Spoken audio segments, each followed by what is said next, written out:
I love finding and sometimes making fun and unique accents for my home. I'm at Mama's Happy today with Amanda, and she's going to show me how to make some decorations that can be used for holidays or all year round, but using upcycled materials, which I love to do. I love to do too. So one of my favorite things to use, I love finding old spindles, porch posts. They are, many times you look at it and think, what in the world would I do with this? Well, let me show you what you can do.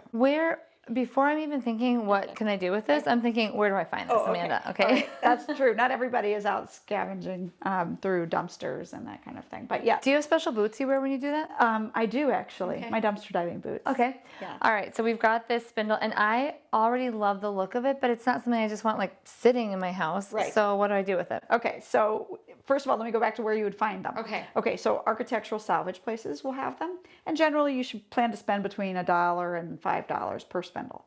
And you can also find them though at, Goodwill sometimes will have them. Any place that is into salvaging architectural pieces. Okay. Okay. All right. So now these are interesting. I found them, but they have the slanted, so they were clearly on a staircase. Yep. So I would just take these out to the chop saw and give it a little cut to get a blunt cut. So if I don't have a chop saw, which I don't, Okay. I might be able to sweet talk somebody at my local hardware store into cutting these flat just for giving you me. a straight cut. I can't imagine that they would not be willing to do that. I can't either. Especially for you. Okay. Okay, so now these I found that were already flat on both ends. Okay, and so the trick to these is all you want to do is you're going to take your drill and you're going to drill a hole just a little bit smaller than your dowel. You can pick up dowels at the your local craft store, all different sizes. If I'm buying a dowel at the hardware store, I'm guessing they're going to just go ahead and cut this for me. Yes. Very nice. All right. So we've got these dowels, and they come in all different sizes. I've used just a basic drill bit to drill in here and stuck this in, which basically makes sort of a pedestal or a platform for whatever I want to put on top. That's kind of your base. And then from there, all you would decide is what type of decor you're trying to go for. Okay. So now here, Christmas time. Well, I love making decorations to use at the holidays that aren't specific to Christmas. You could put them out the beginning of November and you could keep them out through January. I like that too, and not the traditional red and green, bright red, bright green, something that, honestly, this would look cute in a cabin all year round. It would, all year round. Okay, so funny story about this one now. These, I love to use fabrics that I'm not actually going and buying new. And so you notice the very little Eddie Bauer right there? Okay, so yeah, this was just an old sweatshirt I had that had got a big stain on it. And so I just cut out from both sides of the sweatshirt 2 triangles. We can all cut a triangle, I think. Right. Yes. And then you sew this? No, because that day I didn't feel like getting out a needle and thread, and I don't own a sewing machine. You do not own a sewing machine? I don't own a sewing machine. I just went up to Amanda because I do own a sewing machine. Okay, so then... So this is done by my friend, the hot glue gun. Nice. Nice. And, it's not going to be worn or used or handled, so it's going to hold just fine. Right. And then I just stuffed it with some polyfill Yep. stuffing. I love And this one was What's this just one an made old of? grain sack.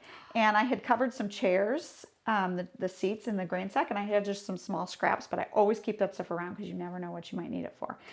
I love this embellishment too. It looks like a little scarf. A little scarf. And this was an old sweater I had that had a pull in it, and I didn't want to invest in fixing it. This scarf makes me think like it'd be cute to do like a round snowman face on here or something, and then tie a scarf around here. Now this one I did finish with a little whip stitch around the edges. Yep. Super, super easy. And this was another top that I had that I cut up. Like an old sweater or, that's great. Yep.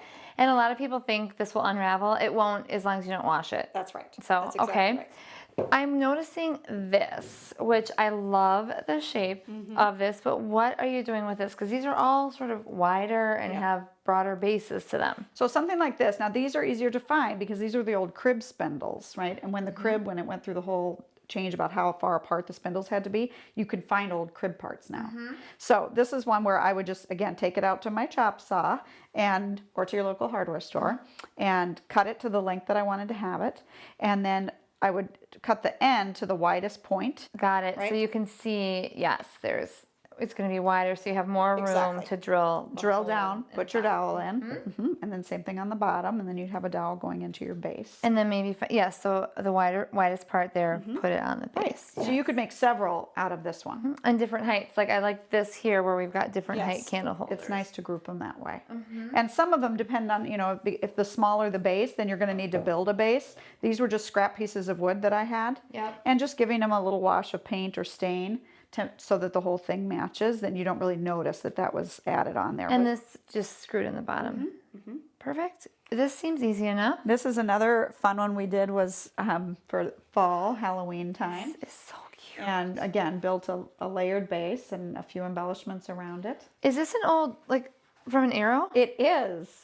I just noticed that. It's so cute. And many times, even in the craft stores, you can find different wooden cutouts. Yep. So if you didn't want to do something with fabric, you could find a cutout that you liked. So what I also love about what I'm seeing here, in addition to the fact that this is part of an arrow and there's all these interesting parts, if I wanted to buy this and not make it, it's $25. Yes. Also, if I wanted to make this and sell it, it's $25. That's right. So either way, it's a win-win situation. Upcycle materials, I can be creative and either have something for myself or sell it, or just love it and buy it. That's right. It's a win-win-win. It is a win, a triple threat. You could also, what's nice about it, you could just switch out what your topper was. So through the seasons, Yeah, it would be easy enough to just pull off the tree and then Yep, pop one of those off and put something else on. So maybe you make a really substantial base like this or a few of them and then just have decorations. That's great. There you go. I love things that are versatile and I can use all year round. Yes, I agree. So agree. this was great, Amanda.